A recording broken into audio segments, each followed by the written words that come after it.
Sorry about that. So that was first time I was exposed to home improvement sales, learning a process, learning a presentation, actually going into someone's home that you didn't know. It was interesting. And the interesting thing was, it was a company, very specialized product. They sold one product, and they covered all of the Chicagoland area. And they did a lot of telemarketing. So, I mean, I went into homes and neighborhoods and areas of Chicago and the suburbs of Chicago that I never would have experienced. Interestingly enough, I did spend some time in some of the areas where, like, my parents grew up, Calumet City, Blue Island, from the nicest homes to the, not so nice homes, all the way out to farms. A couple farms that I went to in the middle of nowhere, down in the city. I remember going to one house. It was a situation where it was the last holdout in the single family home, and he has a little home, and then on each side of him were like 12-story apartment buildings, and the guy wanted covered gutters. That's what he always wanted, so he ended up getting what he wanted. Just interesting stories, meeting people, the situations. I mean, it was fun. But I did that for about 10 months. I started there like the end of 2023, I think, and I worked there all of 2024, most of 2024. It just, the company was weird, and it ended up, they were doing a lot of shady things, and the wife of the general manager was working in the office, and she was stealing money, and then there was a big controversy over the general manager was doing advertising in this one paper so he could get special trips and stuff, and there's a couple partners that were involved, and they were having problems. And then right at the end, before I left, they changed their commission structure, and they tried to sell it like, this is going to be better for you, when it was like a half in commissions. So all the big guys, they had 10 sales guys there. I was probably in the middle of the road, basically, but like the top guys, they left, and I'm like, well, I'm not gonna stick around either, so I ended up leaving. And I don't know why, but I had that crazy idea that maybe I can get this financial services stuff going, and so I went into that right full time, and I was like, I can do it, because when I was selling that gutter system, I was actually making good money. So I finally had some money saved up. I'm like, okay, I have a little bit of money now, I can give this a real try. Got involved in it, and it wasn't working out again. My dad, because he owned that gutter company 5 years prior, he would get advertisements and stuff, and he got like a brochure and a letter from a company, said, isn't this like what you're selling? And I looked at it, I'm like, I don't know, Dad. So I took it home with me, and I put it on my desk, and it was probably 2 months later, after the financial thing wasn't really working out, and I said, maybe I'll check into this. So I looked into it, and I ended up talking to the lady that was the recruiter for the dealerships, and she talked me into going to Cincinnati, Ohio to see what they were doing and stuff. And it was very similar to what I was selling, but it was like upgraded, stronger, a little bit bigger. Their sales process was way more polished.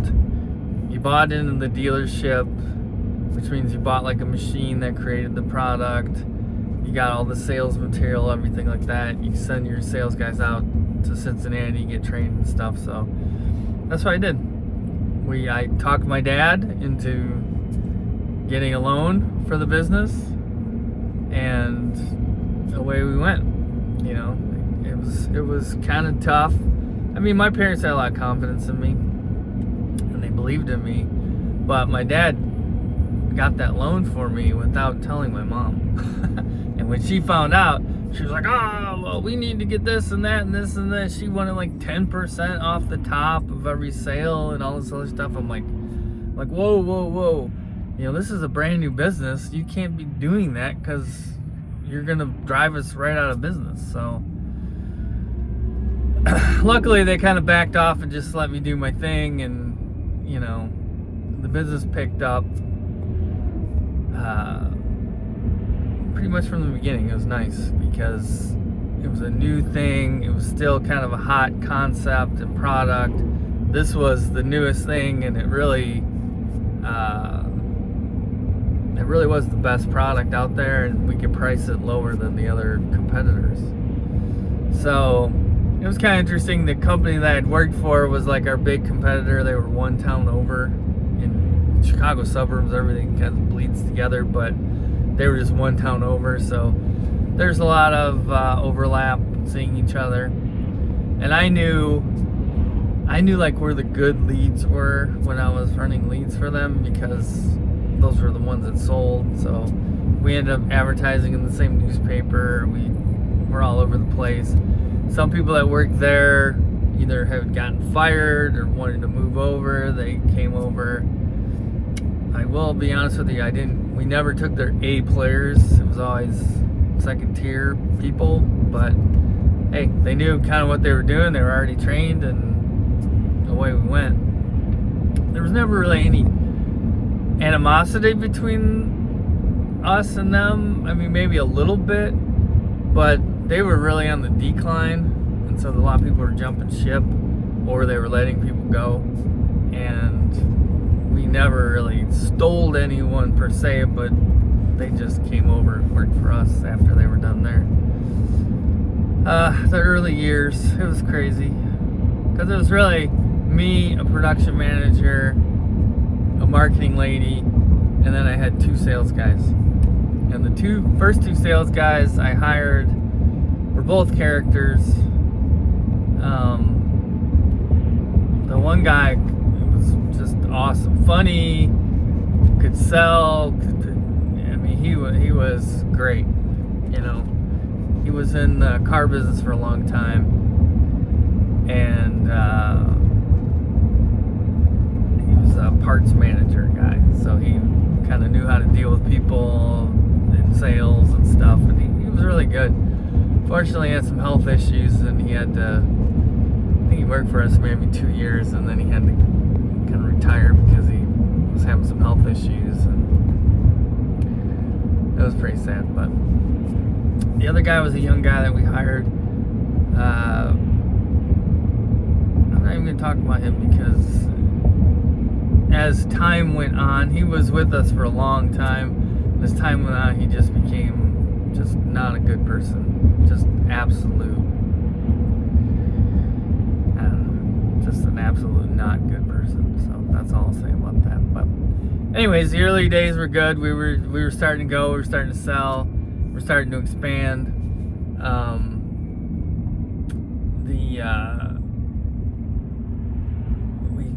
We were just selling the gutter product, the covered gutter system as well. We had, and I think we were doing some regular gutters too in there, like just regular open gutters. And we got to started to kind of turn people over. The production manager left, the sales guy, the one sales guy had the health issues, the other one decided he was going to leave for a while and go try to do something else. I got new guys in. I got introduced to the storm business, and that's probably where all it's dropped off. This guy comes in. I put an ad in Craigslist for a salesman for gutters. Guy calls up. I get on the phone with him. He's like, I've been doing storm restoration work for 10 years, and we do X million dollars a year, and the owner pays cash, and he drives a Cadillac, and he pulls up and he opens his trunk, and he's telling all these stories. And I'm like, it was just so crazy that I'm like, okay, well, why don't you come in and then we'll talk. Right before that, I had an older gentleman that was working for me who had a friend that worked for one of these companies. Now at the time, this is 2005, 2006 I think it was, that there wasn't a lot of companies. Every roofing company now is a hail restoration or insurance restoration expert. Back then it wasn't like that. There was a couple of bigger companies that would travel around, but none of the little guys were doing it. And so this older gentleman had a friend that worked at one of the bigger companies, and he said, oh, these guys are making so much money and they're doing this and they're doing that. And I'm like, I don't want to deal with the insurance. It's just a hassle. So I always resisted it. And then this guy called, and I'm like, all right, he hit me at the right time. He comes in, clean cut older gentleman, maybe in his, late, I think he was in his mid 60s probably. But smelled like beer, missing teeth, but clean cut other than the teeth missing. So obviously an alcohol issue. Comes in, tells me the same thing he told me on the phone.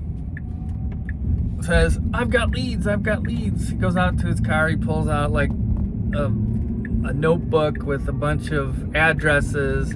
The paper's like yellowed because he chain smoked in his car, and it was just yellow paper. At the time, we had a little call center, so we reversed, looked up the phone numbers, had the call center call the people, set some appointments. He went out, and the first one he brought in, he got approved and everything. He brings in this job, and it was like probably 6 or 7 times. No, it wasn't 6 or 7. It was like 8 or 9, almost 10 times more revenue than like a normal one of our gutter jobs was. So I'm like, okay, so there might be something to this. So that's how we got really involved in the insurance restoration stuff. And that story goes on a lot further than that, but I'm gonna stop for today because I just pulled into the office. But so that was the early days of Innovative. We really did come out of the chute looking pretty good. People were buying the gutter systems. The first year, we did really well. The second year, we doubled or tripled the revenue. Things were looking great. Had the guy come in, now we're doing insurance stuff. I'm getting a roofing license. We're doing siding.